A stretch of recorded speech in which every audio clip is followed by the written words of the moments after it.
Hello and welcome to a special Soap Secrets, brought to you by What's on TV. I'm Claire Ruck, the editor. Soaps editor Sarah Waterfall chats to Tanisha Gorey, who plays Asha in Corrie, about her challenging storyline.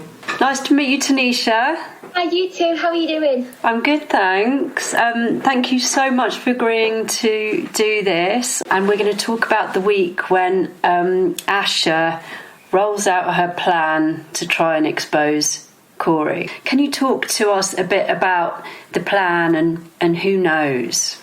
So the plan obviously is to get any information out of Corrie she can. So obviously in this day and age, the first thing you go to is a mobile phone. So, you know, she's hoping that he's spoke to someone, he's bragging, you know, he's thinks he's quite a big man. So, you know, he's just trying to find that he's bragging about what he's done, if he's done it, if, you know, what happened, of that sort of thing. So she's just hoping she can find just something, just anything, a phone call to someone that might be linked into it as well, just to simply be able to hand that over as some sort of extra evidence. Yeah. Is she convinced at this stage? She's like, yes, I know it was him and I'm going to get him.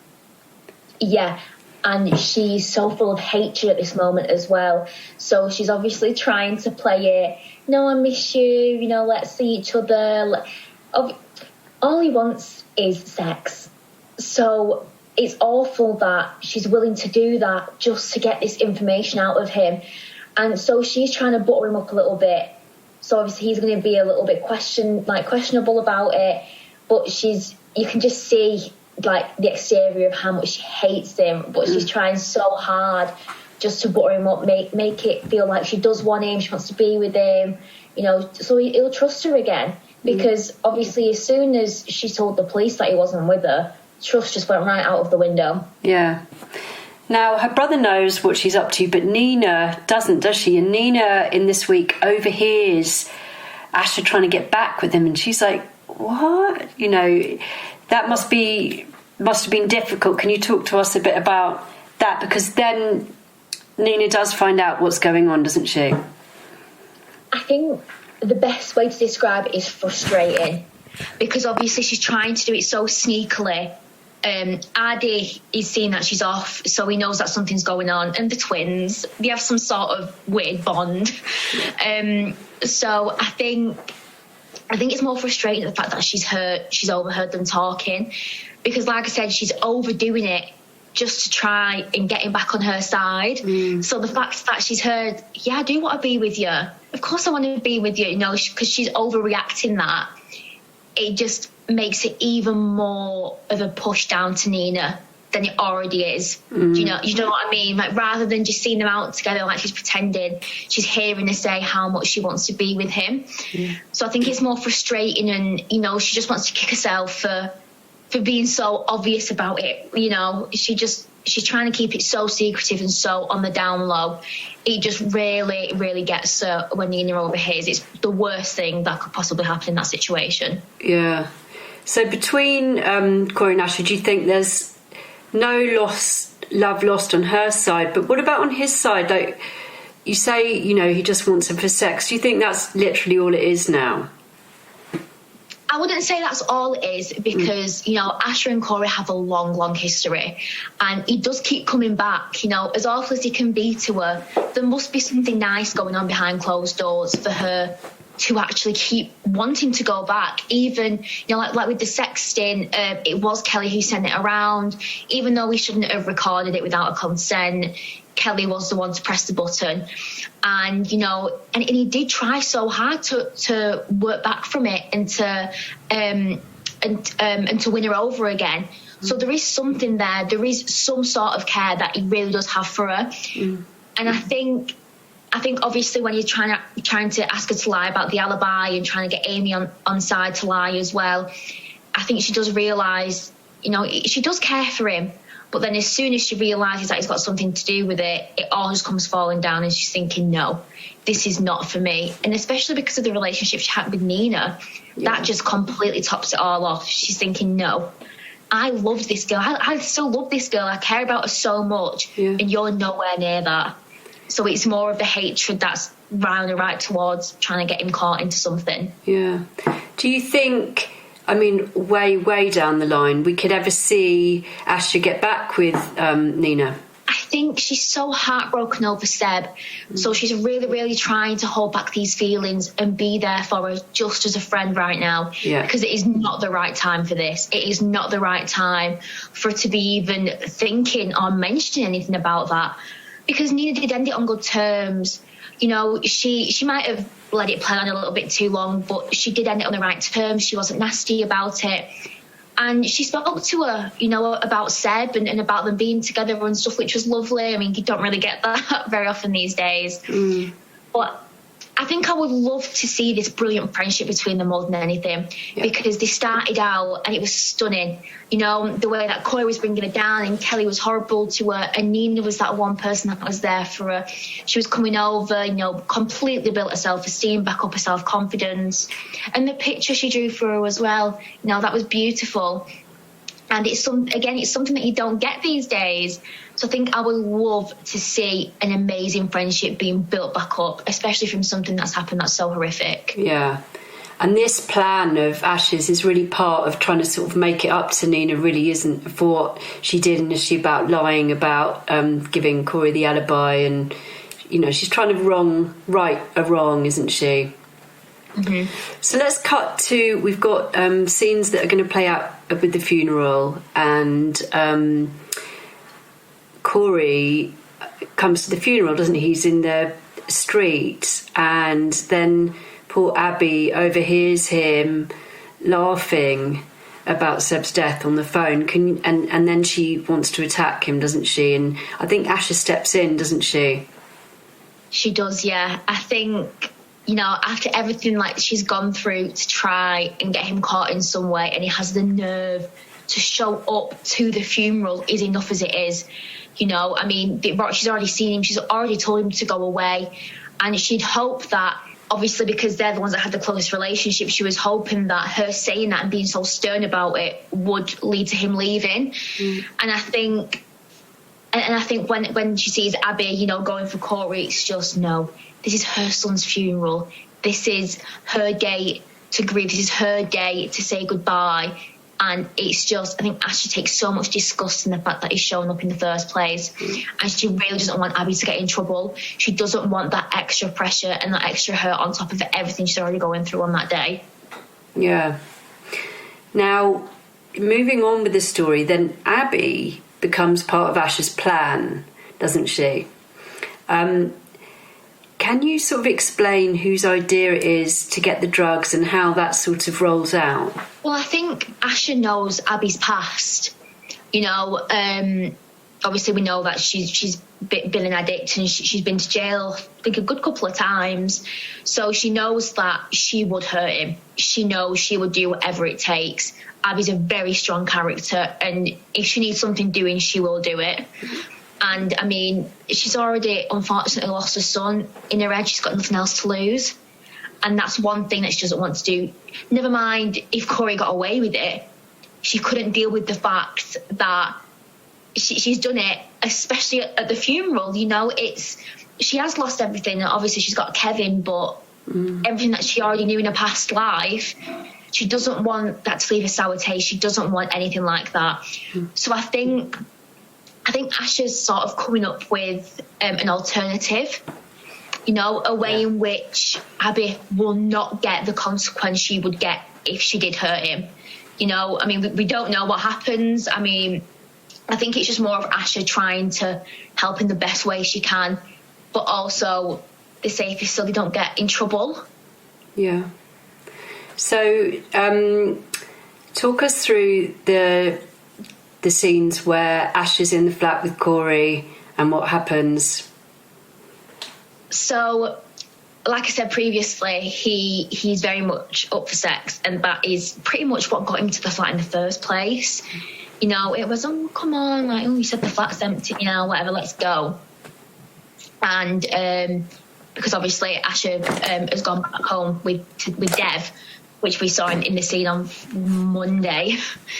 So I think she is scared. There is some slight scaredness, but I think deep down she knows that Corey's got a soft spot for her, and she knows that he wouldn't hurt her, and physically he would never do such a thing. So there obviously she's scared. She's a bit on edge as to what's going to happen, because it is such a serious thing. She knows what she knows what he's done and all this. So I think there's a lot of tension in the air. And, like I said, he starts questioning it. He thinks it's a bit weird at the fact that she's all over him now, and after not speaking, she's moved out. And it is very questionable. So can you imagine, he does get quite angry, and he does get quite stern in asking her what is going on. So I think that does intimidate her a little bit, and she does become very vulnerable. But again, she's going to put Nina's thoughts and feelings and making something right before her own safety and her own thoughts and feelings, which obviously is her trying to do right from wrong. Yeah. So Asha manages to drug him, doesn't she? And he goes very groggy, and he's kind of asleep, and then she's got her moment to try and find this, something to go on. And then Nina calls, doesn't she, on the phone? Is that what happens? No. Yeah. Yeah. Yeah, we filmed it a while ago. I just genuinely can't remember. So I think Nina calls, and it kind of stirs him. Yeah. And then this terrible situation unfolds, and I think Abby and Nina come to the flat, and he ends up falling down the stairs. Yeah. And then cut to, you've got Corrie at the bottom of the stairs, and they've got to decide what to do. And it's a bit of is it an eye for an eye situation? Like, are they going to help? Can you sort of tease a bit about that? I think there's so many thoughts that are going through her head at the moment, and obviously Asha is the one that stood there looking at an unconscious Corrie folded on the stairs.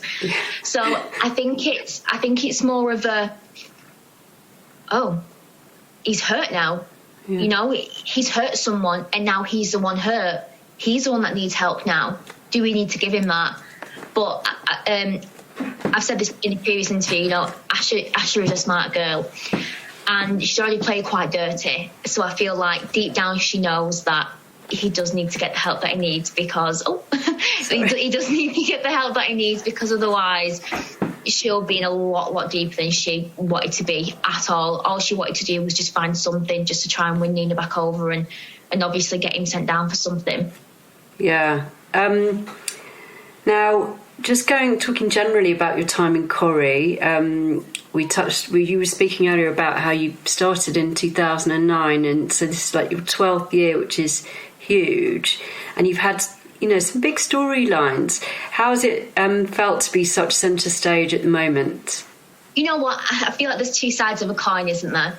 I mean, it's been brilliant. Literally 99% of the feedback has been amazing, and that's all you want, isn't it? You're doing this to bring the story justice and to make it heard, and it's brilliant. Like I said, I feel so privileged to be such a big part in it. There's so many of us, and each of us have our own place, which I think is great. But again, you do get the downers, and you do get the people that have something to say. But I mean, I guess everyone has that. It's something that's inevitable. It's going to happen. But no, overall, it's been fantastic. Like I said, it's been such an honour to be able to show such a serious thing. It's an amazing storyline to be able to show and to portray through my character. Yeah, I mean, it must be really great to be, as you said, play such an important part in a story about hate crimes and intolerance and prejudice, and the teens are doing such an amazing job. I was looking online, and newspapers called you the Corrie Brat Pack. Yes, which I think is great. Are you guys a tight-knit group of friends? I think we do talk quite a lot. I mean, like the interview just had, I've got Max messaging me, I've got Millie messaging me about it. We talk quite a lot. I didn't actually realise until you just said it. But no, it's great. It's great that there's no faking, because I can imagine in the industry there's so much of pretending to be friends or pretending to be some sort of acquaintances, and then there's nothing else. But no, I can really gladly say that we talk quite a lot, and it's really, really nice. And I think I'm so grateful for that, because like I said, a lot of people don't get that, and I feel like it makes the whole just going to work just 100 times better, you know, because you've got people that are great and you want to work with, and you want to really get into the scenes with them. Yeah, I mean, you've all been playing it so brilliantly. It was, you know, those scenes of last week and the sort of build up to the attack and then post the attack was so scary and edgy and moving and everything. And even though we didn't see the attack play out, you still kind of felt the terror of it. So you guys have done such a good job, and you know, it's fantastic. Just looking a little bit forward, I know we can't give too much away, but what's sort of coming next for Asha in her sort of quest for justice, or her reaction to what's happened to Seb and Nina? Is there anything you can tell us? I don't think I know anything. I think that's the issue. I genuinely don't even know. Don't worry. I feel like obviously Nina's in recovery, and you know, she's still in hospital and stuff. She's trying to be there for her so much, but obviously Nina has so much anger and annoyance towards her because of what she's done. And you know, like we saw in the scene, she's saying, "Oh yeah, I didn't give Corrie an alibi," and she's so underlyingly proud of that. Like, oh, I didn't lie to the police. And Nina's obviously, well, no, as you shouldn't have done. It shouldn't have been a debate in the first place. Yeah. So I really think she's just not thinking straight, and which is why I think she's so onto trying to get Corrie caught, and she's putting everything else before herself because she needs to do this. Yeah. But yeah, she's really trying to be there for Nina in the future. She's really trying to help her. You know, obviously she's got a lot of recovery to come because the attack was so horrendous. So I think it's more of being a good friend to her, someone to talk to, someone to rant to, someone to let it all out. You know, she lives with Roy. Roy's full of advice. He's full of everything. But at the same time, you know, Asha's of somewhat a similar age to her. They've been in a relationship. I think she just really needs someone there to be able to speak to now. Brilliant. Tanisha, thank you so much for talking to me. Thanks for your time and good luck.